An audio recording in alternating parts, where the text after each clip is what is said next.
أعوذ بالله من الشيطان الرجيم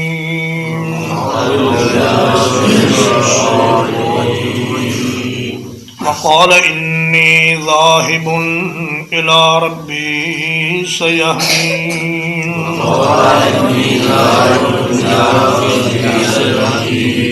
اور ابراہیم علیہ السلام نے کہا میں اپنے رب کی طرف جانے والا ہوں، وہ ضرور مجھے راستہ دکھائے گا۔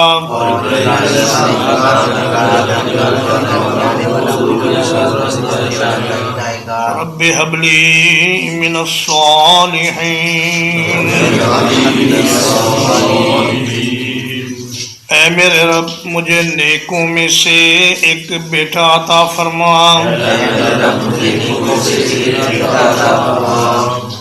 فبشرناه بغلام حلیم، تو ہم نے انہیں ایک تحمل والے بیٹے کی خوشخبری دی۔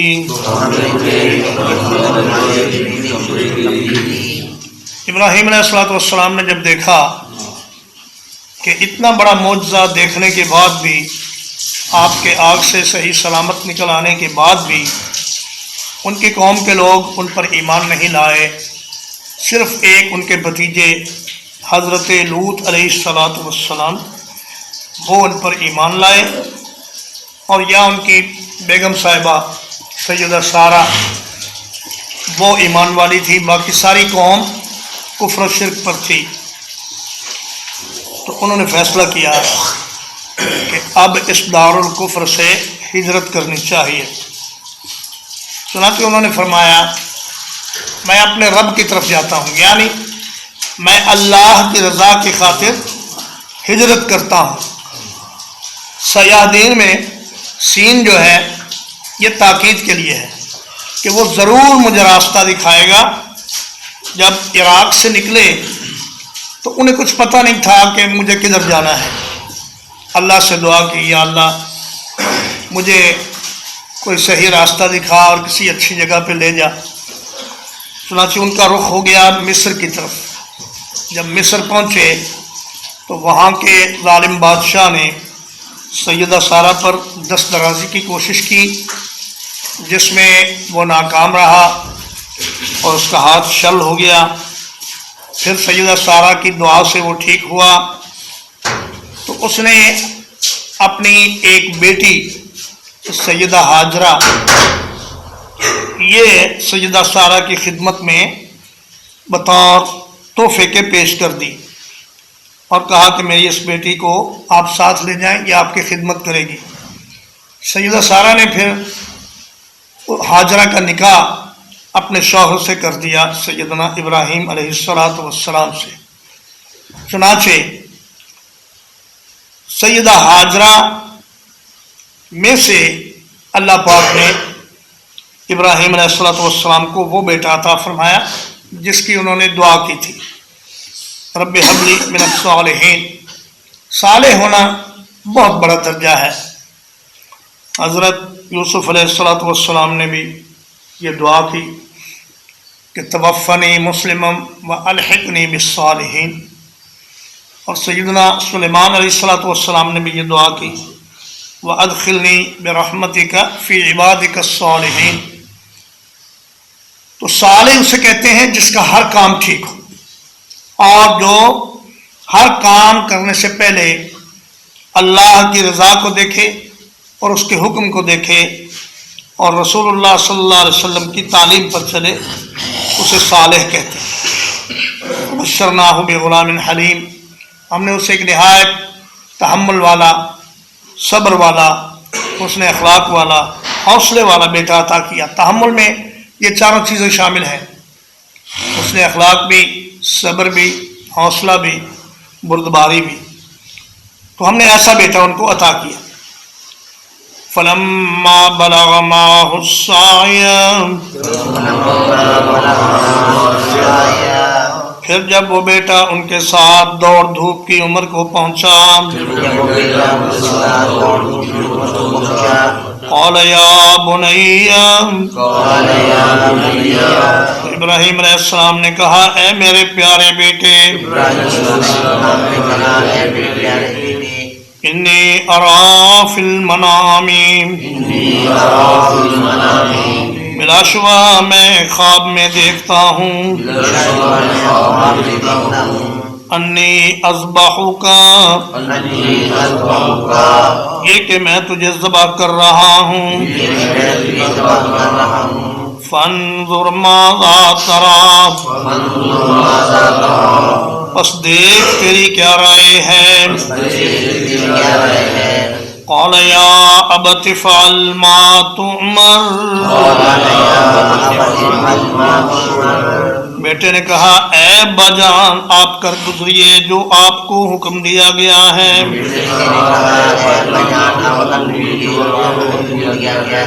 ستجدنی انشاء اللہ من الصابرین،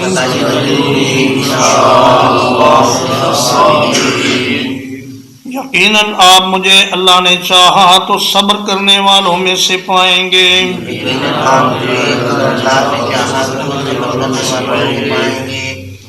فرمایا جب اسماعیل علیہ السلام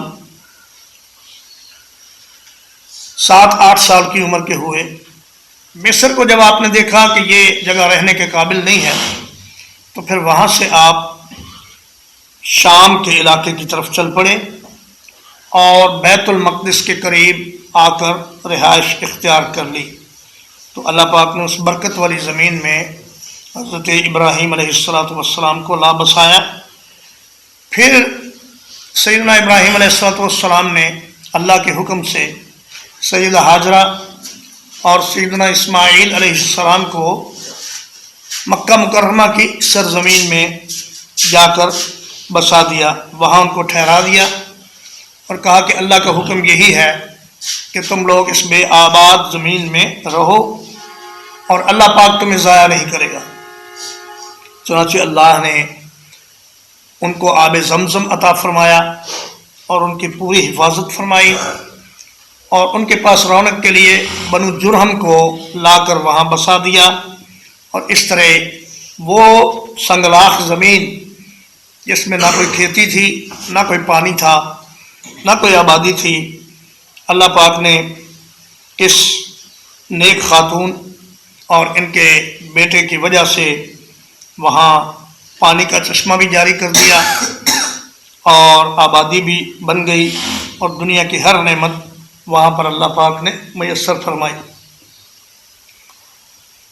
حضرت ابراہیم علیہ السلام شام میں رہتے تھے اور حضرت اسماعیل مکہ مکرمہ میں تھے، تو اکثر و بیشتر آپ ایک براق پر یا گھوڑے پر سوار ہو کر وہاں جایا کرتے اور ان کی خبر گیری کرتے۔ ایک دفعہ حضرت ابراہیم علیہ السلام کو خواب آیا کہ وہ اپنے بیٹے کو ذبح کر رہے ہیں۔ بعض اسرائیلی روایات میں ہے کہ اس خواب کے بعد حضرت ابراہیم علیہ السلام نے 100 اونٹ ذبح کیے، لیکن اگلے دن پھر وہی خواب آیا کہ آپ اپنے بیٹے کو ذبح کر رہے ہیں۔ تیسرے دن پھر وہی خواب آیا، تو آپ چل پڑے اور جا کر بیٹے سے یہ بات فرمائی کہ بیٹا دیکھو، میں نے خواب میں دیکھا ہے کہ میں آپ کو ذبح کر رہا ہوں، اور بیٹے کو بھی اللہ کی اطاعت میں شریک کرنے کے لیے آپ نے ان کے سامنے یہ بات رکھی۔ یہ نہیں تھا کہ اگر بیٹا نہ مانتا تو پھر ابراہیم علیہ السلام اس کو ذبح نہ کرتے، اس کو ہر حال میں ذبح کرتے، لیکن بیٹے کو آپ نے اللہ کے حکم کی اطاعت میں شامل کرنے کے لیے یہ بات اس سے فرمائی۔ تو بیٹا ماشاءاللہ پھر غلام حلیم تھا، اس نے کہا ابا جان، اللہ پاک نے آپ کو جو حکم دیا ہے وہ آپ کر گزریں اور اس میں تاخیر نہ کریں۔ رہا میرا معاملہ تو آپ جب چھری میری گردن پر رکھیں گے تو آپ کو خود بخود پتہ چل جائے گا کہ میں کیسے صبر کا مظاہرہ کرتا ہوں۔ لیکن اپنے صبر کو بھی انہوں نے مشیت الہی کے ساتھ مشروط کیا اور فرمایا ستجدنی انشاء اللہ، اگر اللہ نے چاہا تو آپ مجھے صابر لوگوں میں سے پائیں گے۔ فلما اسلما وتلہ للجبین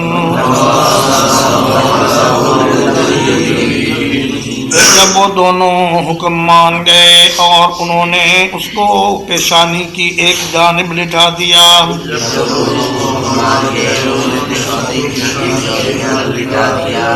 وَنَادَيْنَاهُ أَن يَا إِبْرَاهِيمُ، اور ہم نے اس کو آواز دی کہ اے ابراہیم، قد صدقت الرؤیا، یقیناً تو نے اس خواب کو سچا کر دیا، انا کذالک نجزی المحسنین، ہم اسی طرح نیکی کرنے والوں کو بدلہ دیا کرتے ہیں۔ فرمایا فلما اسلم، جب باپ اور بیٹا دونوں اللہ کے حکم کے مطیع ہو گئے، وَتَلَّهُ لِلْجَبِينِ، اور جبین کہتے ہیں پیشانی کی ایک جانب کو۔ بہت سے مفسرین نے یہ لکھا ہے کہ ابراہیم علیہ السلام نے اپنے بیٹے کو پیشانی کے بل الٹا لٹایا تاکہ ان کی نظر باپ کی نظر سے ملے تو دل میں تزلزل نہ آ جائے ارادے میں، لیکن یہ بات صحیح نہیں ہے۔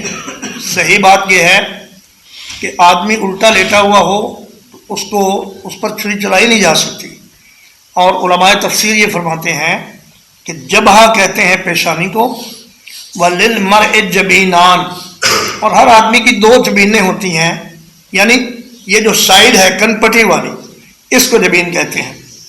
تو ایک سائیڈ پر حضرت ابراہیم علیہ السلام نے اپنے بیٹے کو لٹا لیا جیسے جانور کو لٹاتے ہیں، اور چھری ان پر جب چلانے لگے تو اللہ پاک نے ان کو فرشتے کے ذریعے آواز دی یا خود براہ راست آواز دی کہ اے ابراہیم، آپ نے خواب سچا کر دیا، آپ نے خواب میں یہ دیکھا تھا کہ انی اذبحک، کہ میں اسے ذبح کر رہا ہوں، یہ نہیں دیکھا کہ انی ذبحتک، کہ اے بیٹا میں نے تجھے ذبح کر دیا ہے، یہ نہیں دیکھا، بلکہ یہ دیکھا تھا کہ میں تجھے ذبح کر رہا ہوں۔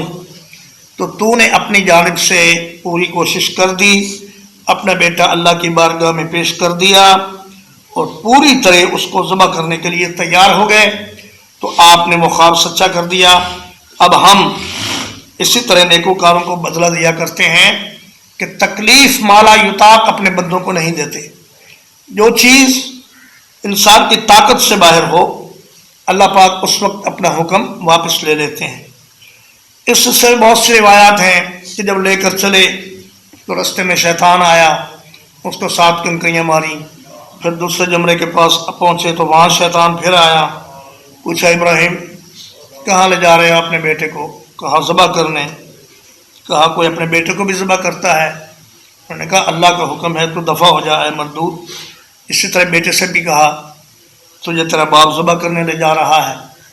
اس نے کہا کوئی باپ اپنے بیٹے کو بھی ذبح کرتا ہے؟ کہا وہ کہتا ہے مجھے اللہ کا حکم ہے۔ تو کہا اللہ کا حکم ہے تو پھر ٹھیک ہے، پھر میں ذبح ہونے کے لیے تیار ہوں۔ سیدہ ہاجرہ سے بھی یہی بات کہی، تو انہوں نے بھی کہا اگر اللہ کا حکم ہے تو کوئی حرج نہیں، ہم تیار ہیں۔ ان ھذا لہو البلاء المبین، بلا شبہ یقیناً یہ کھلی آزمائش ہے۔ وفدیناہ بذبح عظیم، اور ہم نے اسے ایک عظیم ذبیحے کے ساتھ فدیہ دیا۔ وَتَرَكْنَا عَلَيْهِ فِي الْآخِرِينَ، اور اس کا ذکر خیر ہم نے بعد میں آنے والوں میں چھوڑ دیا۔ سلام علی ابراہیم، کہ ابراہیم پر سلام ہو۔ کذالک نجزی المحسنین، اسی طرح ہم نیکی کرنے والوں کو بدلہ دیا کرتے ہیں انہ من عبادنا المؤمنین یقیناً وہ ہمارے مومن بندوں میں سے تھا۔ فرمایا یہ بہت بڑی آزمائش تھی کہ بڑھاپے میں عطا کیا گیا ایک بیٹا جو کہ اکلوتا بیٹا تھا، اس کو اللہ کے راستے میں ذبح کرنا۔ بنی اسرائیل نے بات کو گھما پھرا کر یہ ثابت کرنے کی کوشش کی ہے کہ ذبیح اللہ حضرت اسحاق تھے، حضرت اسماعیل نہیں تھے، لیکن قرآن مجید کے بیان سے یہ معلوم ہوتا ہے کہ اس واقعے کے بعد ان کو حضرت اسحاق کی بشارت دی گئی، اور حضرت اسحاق کی بشارت کے ساتھ ہی یہ بھی بتا دیا گیا کہ وہ جوان ہوں گے، ان کی شادی ہوگی، اور ان کے بعد ان کے ہاں یعقوب پیدا ہوں گے۔ تو جب یہ ساری بات معلوم تھی تو پھر ان کو ذبح کرنے کا سوال ہی پیدا نہیں ہوتا تھا۔ تو اصل میں ذبیح اللہ حضرت اسماعیل علیہ السلام ہی تھے، اور یہ فضیلت انہی کو حاصل ہوئی، اور یہ فضیلت بھی حضرت اسماعیل علیہ السلام کو حاصل ہوئی کہ آپ کی اولاد سے سید الاولین والآخرین حضرت محمد رسول اللہ صلی اللہ علیہ وسلم پیدا ہوئے۔ روایات میں ہے، مسند احمد کی ایک حدیث ہے کہ اس مینڈے کے سینگ بیت اللہ شریف میں لٹکے ہوئے تھے، تو رسول اللہ صلی اللہ علیہ وسلم نے عثمان بن طلحہ سے فرمایا، جو کنجی بردار تھے کعبے کے، کہ ان سینگوں کو اوپر سے ڈھانپ دو۔ مجھے یہ بتانا یاد نہیں رہا کہ اس طرح بیت اللہ میں کسی جانور کے سینگ نظر آنا یا نمازی کو اپنی طرف مشغول کر سکتے ہیں، اس لیے ان سینگوں کو ڈھانپ دو۔ تو یہ بھی اللہ کی طرف سے ایک معجزہ تھا کہ اتنے ہزاروں سال گزرنے کے بعد بھی اس مینڈے کے سینگ بیت اللہ شریف میں سلامت رہے اور موجود رہے۔ تو فرمایا ہم نے ابراہیم علیہ السلام کا ذکر خیر بعد والوں میں جاری کر دیا۔ اب ساری قومیں ابراہیم علیہ السلام کی تعریف کرتی ہیں اور ان سے عقیدت کا اظہار کرتی ہیں۔ ترجمہ وقال انی ذاہب الی ربی، اور ابراہیم علیہ السلام نے کہا میں اپنے رب کی طرف جانے والا ہوں۔ سیہدین، وہ ضرور مجھے راستہ دکھائے گا۔ رب ہب لی من الصالحین، اے میرے رب مجھے نیکوکاروں میں سے بیٹا عطا فرما۔ فبشرناہ بغلام حلیم، تو ہم نے انہیں ایک تحمل والے بیٹے کی خوشخبری دی۔ فلما بلغ معہ السعی، پس جب وہ بیٹا ان کے ساتھ دوڑ دھوپ کی عمر کو پہنچا، قال یا بنی، ابراہیم علیہ السلام نے فرمایا اے میرے پیارے بچے، انی ارا فی المنام انی اذبحک، بلا شبہ میں خواب میں دیکھتا ہوں کہ میں تجھے ذبح کر رہا ہوں۔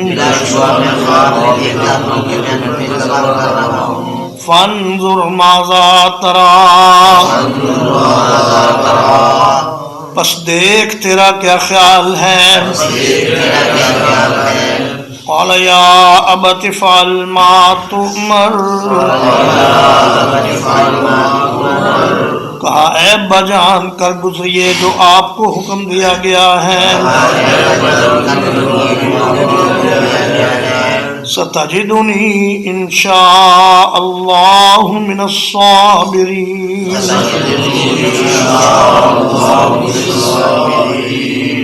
ان قریب اللہ نے چاہا تو آپ مجھے صبر کرنے والوں میں پائیں گے.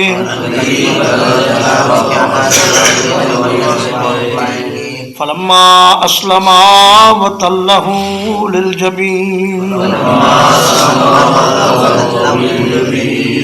بس جب دونوں فرما بردار ہو گئے اور اس کو پیشانی کی ایک جانب پر لٹا لیا،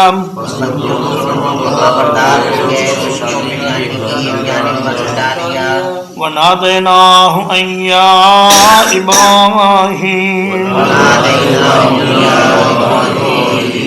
اور ہم نے اس کو آواز دی کہ اے ابراہیم، قد صدقت الرؤیا، یقیناً تم نے خواب سچا کر دیا. اِنَّا كَذَلِكَ نَجْزِي الْمُحْسِنِينَ، یقیناً ہم نیکی کرنے والوں کو اسی طرح بدلہ دیا کرتے ہیں. إِنَّ هَذَا لَهُوَ الْبَلَاءُ الْمُبِينُ، بلا شبہ یقیناً یہ ایک کھلی آزمائش ہے. وَفَدَيْنَاهُ بِذِبْحٍ عَظِيمٍ، اور ہم نے اسے ایک عظیم ذبیحے کا بدلہ دیا. وَتَرَكْنَا عَلَيْهِ فِي الْآخِرِينَ، اور ہم نے اس سنت کو اب بعد والوں میں جاری کر دیا. سلام علی ابراہیم، سلام ہو ابراہیم پر. کذالک نجزی المحسنین، اسی طرح ہم نیکی کرنے والوں کو بدلہ دیا کرتے ہیں. انہ من عبادنا المؤمنین، یقیناً وہ ہمارے مومن بندوں میں سے تھا. وصلی اللہ علی نبینا محمد وآلہ وصحبہ اجمعین.